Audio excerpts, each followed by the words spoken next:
Welcome to SizaScience. My name is Nolwazikhanile. And I am Ayanda Dlamini. Today we'll be talking about Umjolo, but the health side of it. I know when people hear sexual and reproductive health, they just want to scroll. I beg you, please do not scroll. This is a conversation that you've not heard a million times. It is going to be interesting. Whether we are Jola, Noma our Jolly, Noma our situationship. What you will hear today is very important because we'll be talking about what is it that drives how you access health services, and if you can at all, and what services are there for you. Exactly, and we're also going to be discussing how your partner can influence your health and how you go to the hospital to access healthcare services. Now, Nolwazi and I have two amazing and beautiful guests today. One is from the healthcare facility and is working on the ground with patients, and the other one is working to craft guidelines that are used in healthcare facilities. So please introduce yourselves as simply as you can. Exactly.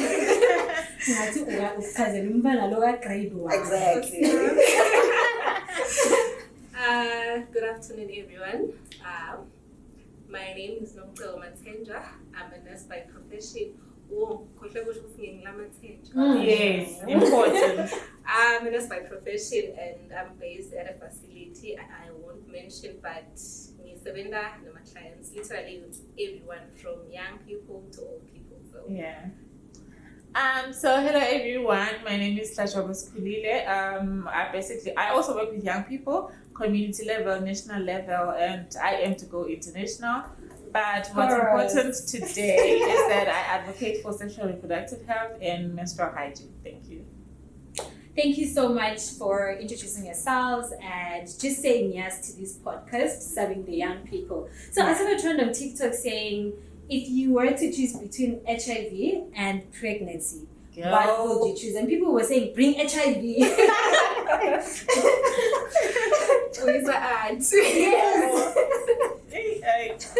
Yeah, so what do you think, Ayanda? Guys,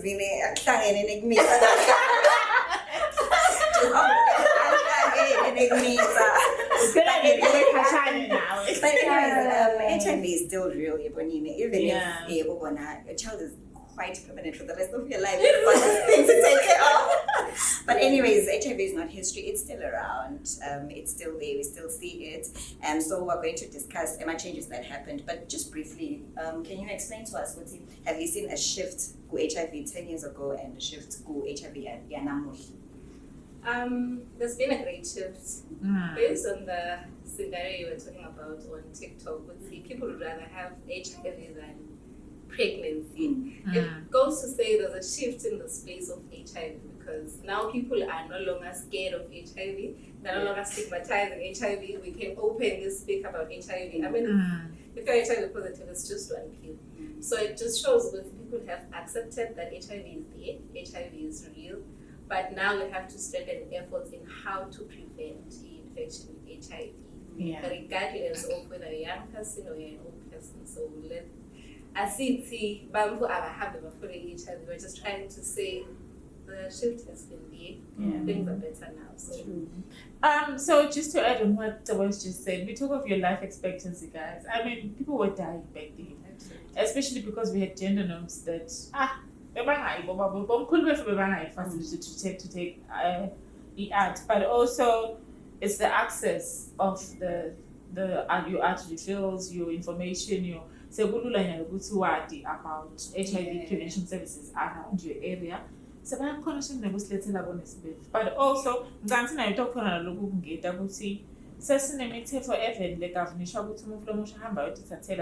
fully aware I'm living with HIV because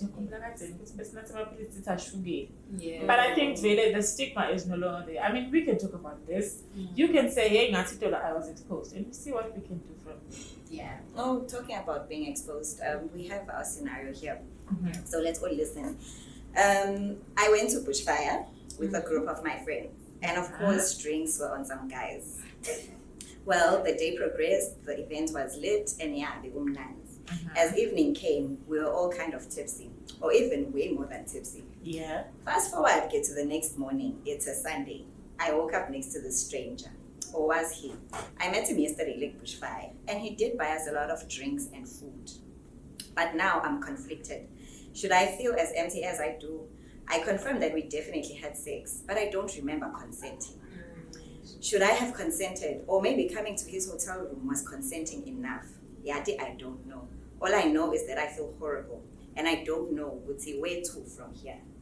So maybe not if I come to you with this scenario in your facility, what services are you going to offer? Right now. Honestly, we really encourage people to visit after the demolit.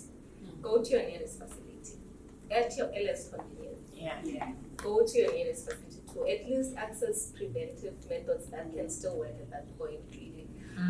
So we offer HIV testing, we offer STI screening, we offer emergency contraception, we offer psychological support, and we also offer post-exposure prophylaxis, which is PEP or PEP, whichever way you want to call it. With PEP, we are saying please come within 72 hours of your exposure. Yeah. So that's why I'm saying at your earliest convenience, please visit your nearest facility so that you access the services. Yes. And then with issues of reporting,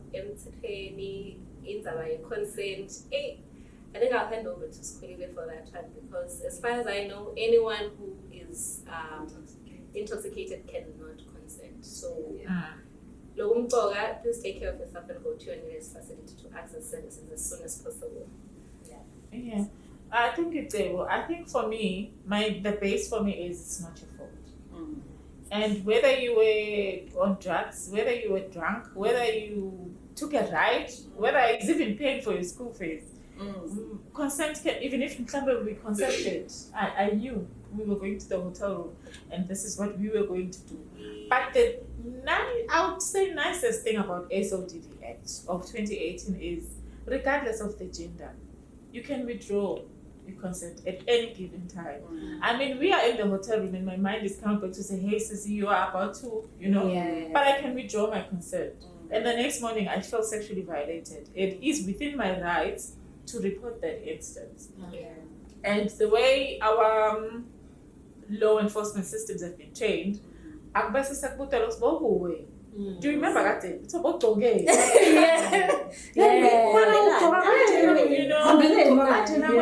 the other thing that we've been cautioned about, we would now figure at police station with all kinds of traffic like a front desk. But you must ask. A section of domestic violence. So, violence, that is when you're going to be referred to someone in a welcoming space who you can talk to. But I just want to highlight that regardless of your gender, even if you are a man and you feel like this woman has violated you, it is within your rights to go and report that instance, and you'll be really assisted. But the other thing I want to add is that within our healthcare facilities, some of them, I'm sorry, we have one-stop centers. We are trying to limit the issue of, I'm just making an example. Statement. I'm taking swabs somewhere. For my psychological assistance. This is not my one-stop centers where the help comes to you. Everything. You sit down in a very complete and comfortable setup where the police are here. We take the statement here, we swap you here. How far consent can go. Are we arresting this person? I feel sexually violated here. Like consent is holistic. And what people really don't know about SODD is that it doesn't say women. I always encourage men because we also drag them as the other. That is why they call us the other gender. Yes. So consent can be withdrawn. I have said in pizza and the rest, but if I decide to say no, respect my no, because the next morning is not guaranteed. It would be very nice actually to see my examples. For example, I'm a one-stop shops. The one that I went to is within RFM premises. That is the one I've interacted one I saw. Yeah. Oh, really. But Yeah. I think I also heard one is in Babani government. Yes, I've also seen one in Babane Government Hospital where you get all the services under one roof. You don't need to go to different points, which is really great because we are asking for integration within the healthcare system. I do not want to be queuing in so many different rooms, which is nice. Thank you so much for the services that you've highlighted. I do want to ask you both though, what barriers are you seeing that young people are facing in accessing these services? Because these are well and good placed services, but are young people able to use them? What is it that is stopping them from accessing these services? Or even knowing about these services and these tools? Like he's saying, sometimes men are not aware that SOTV also protects men. Yeah.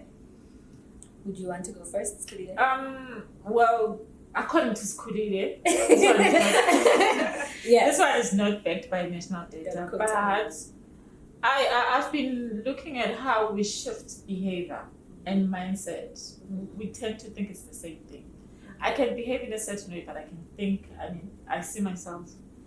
Now, currently with her, in terms of Eswatini, an observer, I think, flagged a woman who said was raped but wasn't. But yes. Yeah. Now, as a young girl who has been sexually violated currently, it will be difficult for me to go to the real border because, last week we had an instance where someone lied. So now, mind you, we have a mapoisa who well trained on how to access client. I'm from good to mapoisa but well trained. You would find that I'll see you, I'll find Naloa last week. And then I'm going to take that experience and shift it to someone else. And then we'll create a chain to say, But also, it's just within knowing, for me, this is the standard, knowing your sexual and reproductive health rights and your human rights. For me to respect human rights, I don't need to violate yours. The chain is complete. Yes. Because once I start violating your sector, I need to have sex. But it comes with the responsibility. The right time, with the right person. Am I conscious? Am I aware? You know? September is someone I'm not act on my responsibility. And mindset change when it comes to men. Society has governed them so much to think in what I can't. We do have these instances. So when it comes to knowing your own rights as a person, it'll be easy for you to say this is a violation. It'll be easy for you to know to this is not as I'm as a kaya mad, but not as young trooper. Not as young violator. Not as always wants to have sex with me. Even when I'm tired. When I say I'm tired, me. Due to our vulnerability, it has been centered around girls all the time, and we leave the boy child behind. But was so spike and I drink, and that is my girlfriend. Yes. So Fubi about in January, Valentine. You see, it's a lot. When you talk about it, it's a lot. This is an example, guys. Protection. She doesn't violate. But it's a typical example. Yeah, and thank you so much, Skulile, that you have touched on gender norms, which is like a societal construct. Last week I had a class on how much gender norms actually influence our behaviors as people, whether as men and as women, and how they have framed how we look at the world. And I'm happy that they are slowly changing. Like we're saying, men thought they shouldn't cry. But right now we're seeing that men are encouraged to express their emotions, which is like a really good thing. And I think also in the health space, as Namtolo has pointed out, we are seeing a shift. Men are now coming into the hospital to access preventive services. So big ups for that. Big ups for that. How our outlook on the world is changing, and we are slowly adapting to this new dynamic world. So I just want to ask if there's something that you wanted to add on barriers, Namtolo. I think the biggest barrier is not knowing where to access the services. But I do know that you can access HIV, SRH services anyway, in any facility all over the country. The nurses have been trained, actually healthcare workers have been trained to be able to assist you. And as far as I know, they're free. So that's one thing that I'm sure would say it has been a problem in people accessing services. And then it's the issue of operating hours. Which cuts across probably almost all facilities. There are still a few that provide services maybe even after hours. Young people are working, young people are at school. By the time a child is home from 17, secondary is 15. And also to 70 Monday, so that has been a barrier, and then it's the issue of waiting times. And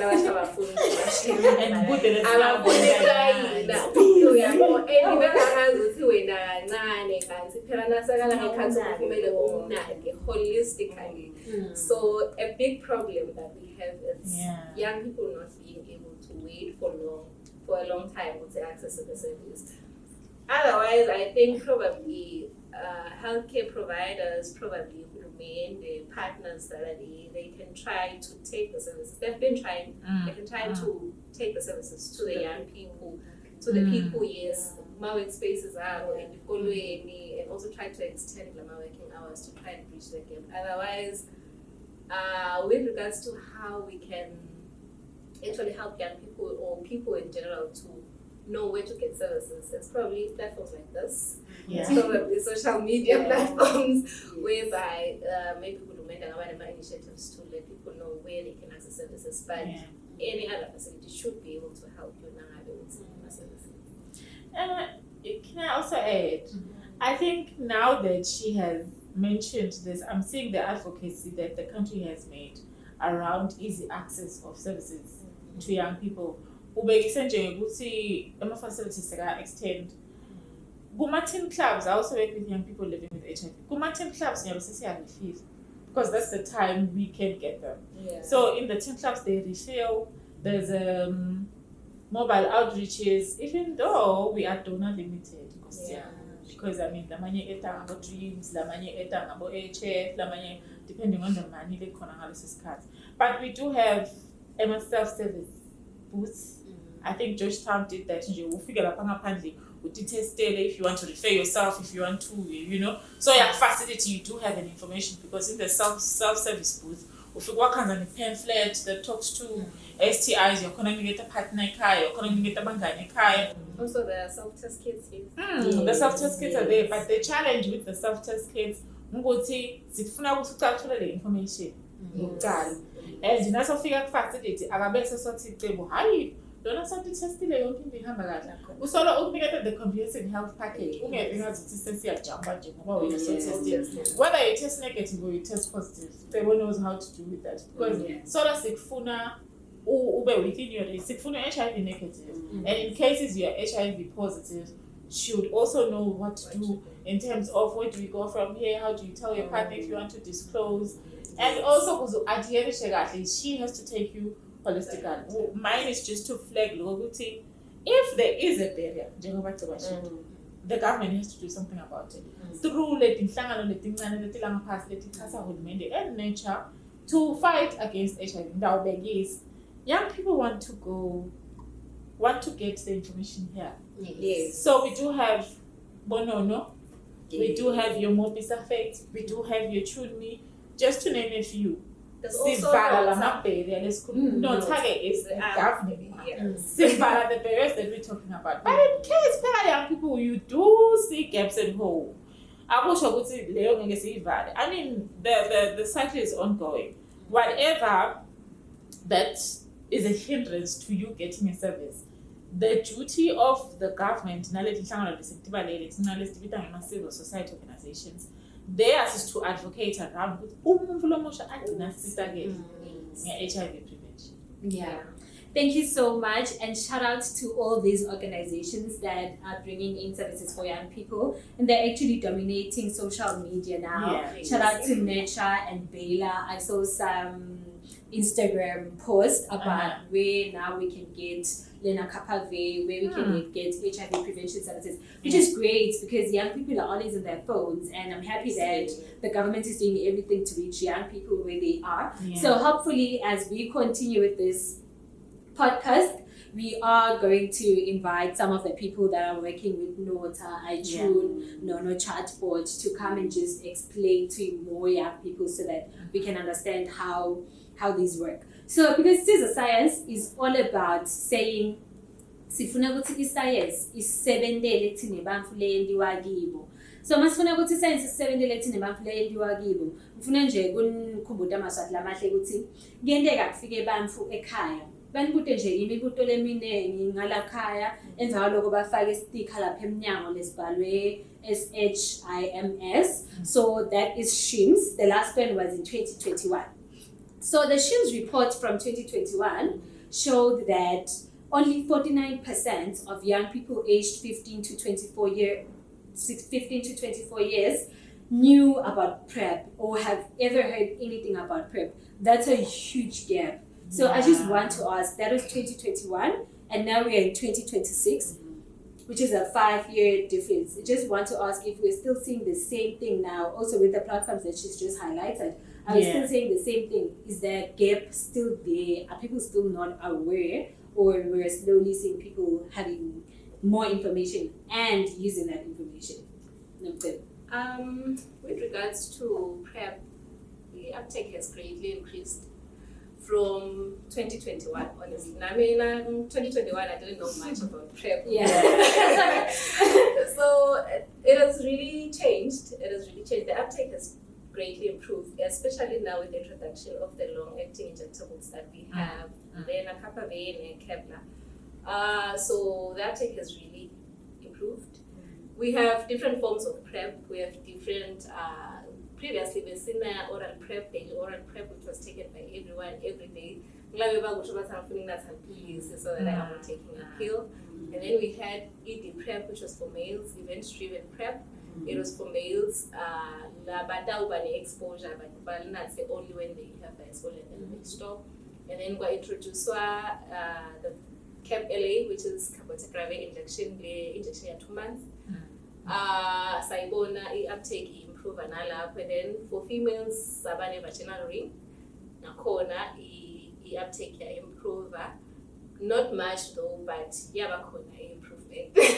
Yeah. And then now with the introduction of the 6 months injection, Lenacapavir, it has really improved. And we are seeing more men coming in to access that one. More men are taking up that one. And also big ups to Emma 2000. At Emma 2000, I am such a PrEP. My name is Eswatini, but 2000 are already ahead. I think the next generation is coming in at a different angle compared to Saba around people with HIV. My 2000 they are knowledgeable. They are coming to access the services. Almost half of my clients. Wow. They are destroying trust. Yeah. So that take has really improved. And with the issue of men, so it's a matter of I am funa PrEP because I had to too.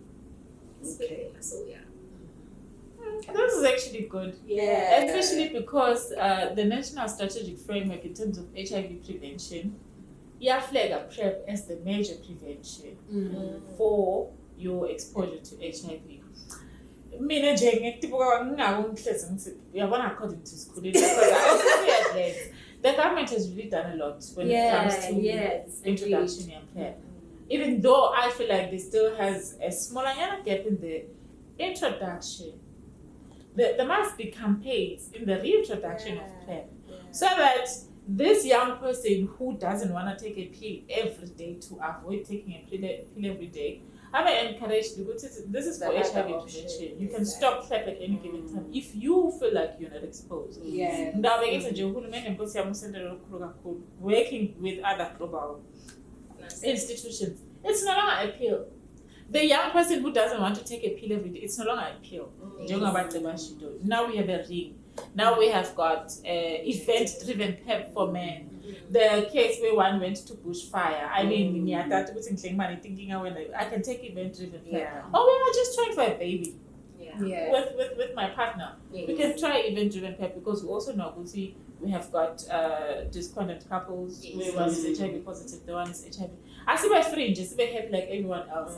But more than anything, I personally encourage young people to try the injectable PrEP because the other gap we had, while we were doing small surveys, collecting views from young people, it was the package. Yeah.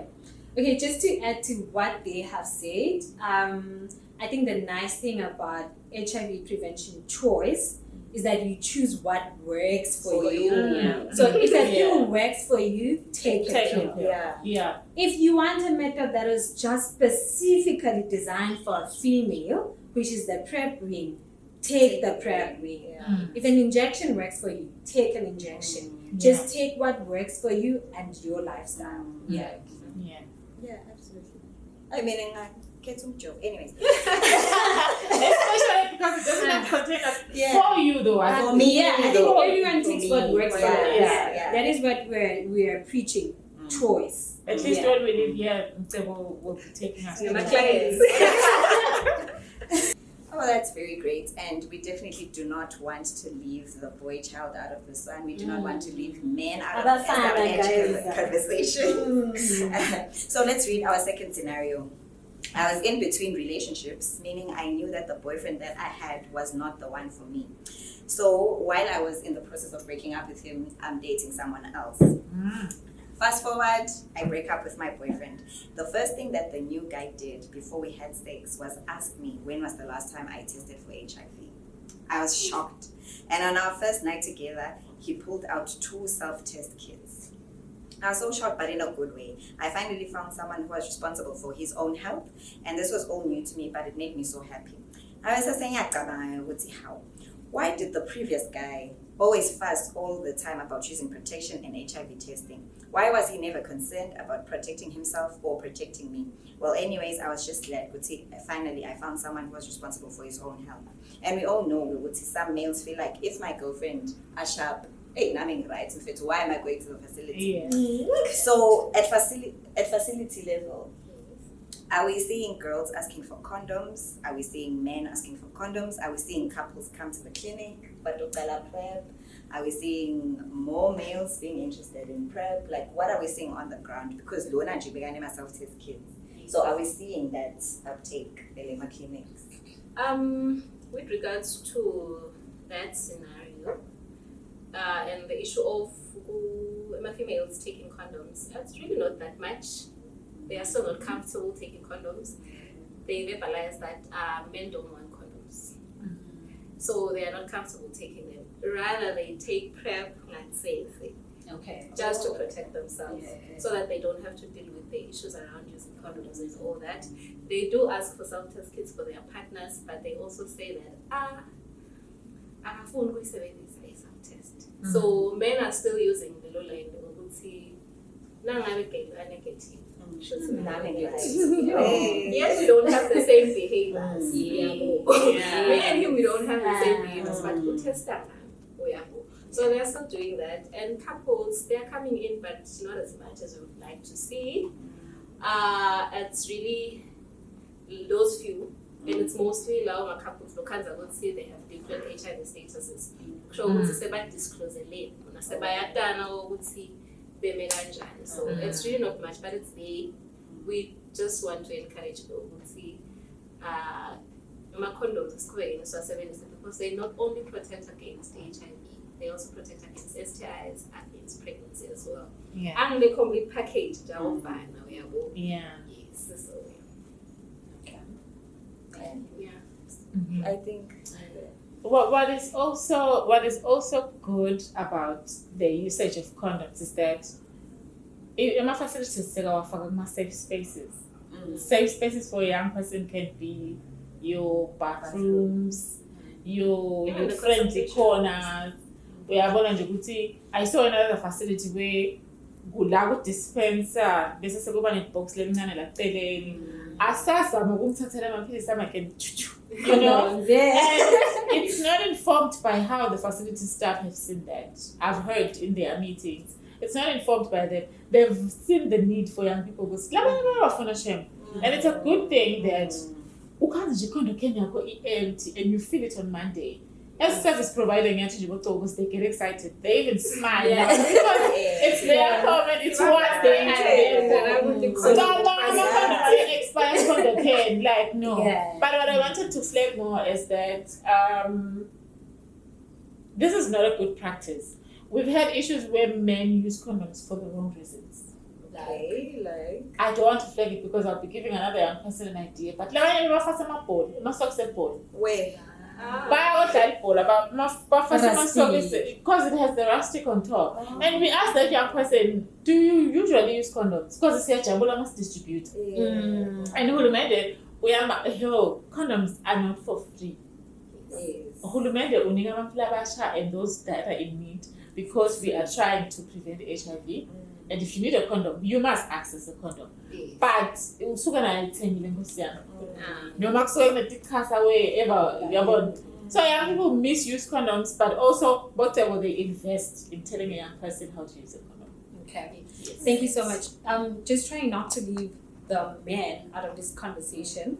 Would you want to highlight anything about Gwaka Involves, an organization that works with men? Ooh, the empowerment of men. Yes. I get excited. I get so excited when we empower the boy child. Yes. Because we know how vulnerable we are as women and young girls. Yes. And we've always had this problem centered around us. Talk about providing hygiene packages for girls. Yay. The package can be the same, but she not paid, even if it's for a boy. So for the sanitary pad, I'm for menstrual hygiene. So I often say, "Ninga mshina lo ngaba na yusa kids." Utojona na manjoni mlonga kids. So we have these organizations coming forth to empower the boy. Ooh, they're doing a very good job.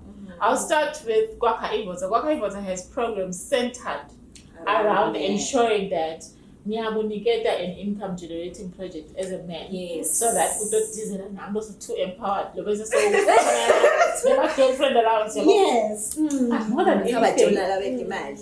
These organizations empower the boy child also when to say no. Yes. How to treat a woman. How to save. If you have 5 rand, how about Numtebo brings another 5 rand so that you create 10 rand to buy something? Yes. Sinabo NYC, Labenda agribusinesses, they empower young people, holistic and not just men, on mindset change. This is where we're closing the gap. Sithatha girl child, sithatha boy child, sikhulumise nge-mindset change. Because by virtue I'm being more empowered and I get to my partner and say, so no, I'm saying no, but so do. Yeah. He'll feel humiliated. He's not empowered. That is consent. So that mindset change, we holistically empower everyone. Know when to say no, respect the no. If your partner, as a female, if your partner is saying no to you, you must also accept and respect the no. Who are able to say gender specific, but shame when it comes to the boy child, it's a struggle because societal norms to say how long is you know. So the problems that are here now, I would say because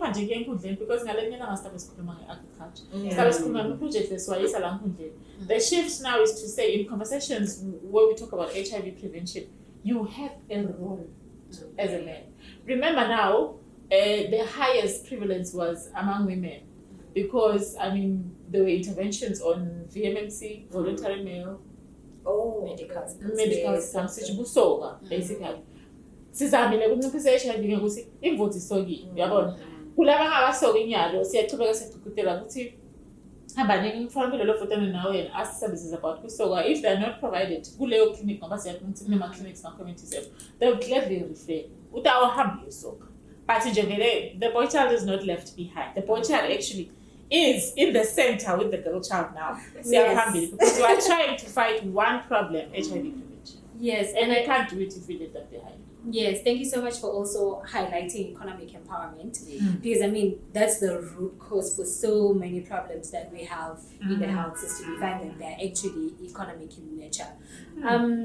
Thank you so much. Now I just want us to flip the script. We've talked so much about barriers and everything, but we've also highlighted a bit about the new HIV prevention tools. I just want to ask, what is it that is giving you hope now in sexual and reproductive health or in prevention in general? What is it that is giving you hope? For me, I think it's the uptake of the preventive services, which has greatly improved. I think I've said this before. It's also the issues of same-day at initiation for those we can't leave them behind when we're talking about HIV prevention because it actually starts with them. If you know your status and you're on treatment and you're virally suppressed, it's you is equals to you. Now, undetectable, you are equals to untransmissible. So, if you are on treatment and you are taking your treatment right, you have a limited risk of transmitting the HIV from one person to the other. So, because HIV we are seeing young people with resistance to treatment because so to stay HIV positive. Saying if anything, we test treatment. And then the serodiscordant couples, the couples find it later down, they are supporting each other, they are coming together. Lolodo, Funa, a treatment treatment and then so sit down along with a test and then have it on prep so that they prevent any transmission that can happen to them. So it's actually looking good. We may actually reach epidemic control. Actually, we've reached epidemic control, so yes. We are seeing a great shift. So we may be headed towards a great direction, whereby we will see a few cases of HIV transmission here in the country. So more. Thank you. Thank you.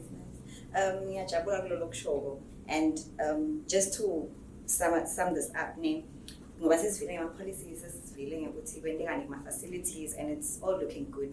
So for umuntu lo sibukela nje namuhla, for example, ungathi yena angasupporta njani HIV prevention ku-community yabo, like okay sengivile sengilalele noyifola right kusasa nginendani ku-ensure ukuthi HIV prevention is I achieve it. Like what would you encourage people to do nje as from after listening to this podcast? Know your status. Yes. Because the one way you know and I say why the status is if you get tested. Well, that's how you actually help everyone, your family, your partners, your children to get protected. It's for you to know your status. That's why the status okay, we will offer you services based on your status. If you're HIV negative, we offer you preventive package, which is STI screening, condoms, PrEP, PEP, depending on who's eligible for what. And then if you're HIV positive, we start you on treatment. We want to retain you in treatment. We're undetectable and still continue with treatment. So, level as an individual, you start protecting everyone by knowing your status. So let's get tested. Yeah. Thank you. I think what gives me hope and a message that I can have, but I can expand it more, is that the conversation is started. Whether you're in your boardroom, whether you say car, you're in the community, say kumbini, you are in a meeting, the conversation has started and men are on board. Remember what I said, Kuti, we were not trying to leave the men behind, boy child behind, yes. The focus was on HOIWs because of their vulnerability. But we've seen that the small gap in between SizaScience and Empower is what I'm sharing. So what really gives me hope is the uptake. Also, you know what to do when you hear about HIV prevention. Whether you need to support the next person, sibling, relative, partner, you are on board with the support. And you can also Google, young people are smart now, you can also Google what to do. And my message though would be, just take care of yourself. Mentally and otherwise. Know your status. Whether you're living with HIV or you're HIV negative, just know your status. njengoba asho ukuthi you can prevent a reinfection, you can prevent unwanted risks, and as young people, ensure that you don't engage in risky behaviors. In the unfortunate event that you do, the facility must be your first point, and then we'll get it from there. Yeah. That was nice. Thank you so much. This has been a powerful conversation. We've gone from policies to clinical practice to stigma and finally to the new innovations. Finally, one sentence, one takeaway. What do you want young people to carry with them after this podcast, this episode? What we would share. Get tested. Know your status. Yeah. Know your status. Yeah. And then why initial you are responsible for your health. Yeah. No one else Yeah. is. Yeah. It's just you are responsible for your health. If you don't protect yourself. You can't rely on the men to protect you as a female. You can't rely on the woman to protect you as the male. Yeah. You are responsible for your life. Whether you're single, whether you're situationship, no matter relationship, no matter shadi. Protect yourself first. Yeah. The other person that can protect and also to protect her. So Yeah. Thank you. yeah. One sentence. Mine is to know your rights. Just know your rights, respect the other person's right, but never forget that every right comes with a responsibility. Yes. Thank you so much for joining us today on SizaScience. Let's keep the conversation going on the comments because HIV prevention is about all of us and for all of us. Thank you. Oh, that was a very insightful and interesting conversation, ladies. Thank you so much for joining us today. And for me, I would also just say, let's just continue to take care of ourselves. To everyone out there, just take care of yourself. Yeah. And then from me, that's it. I bow down.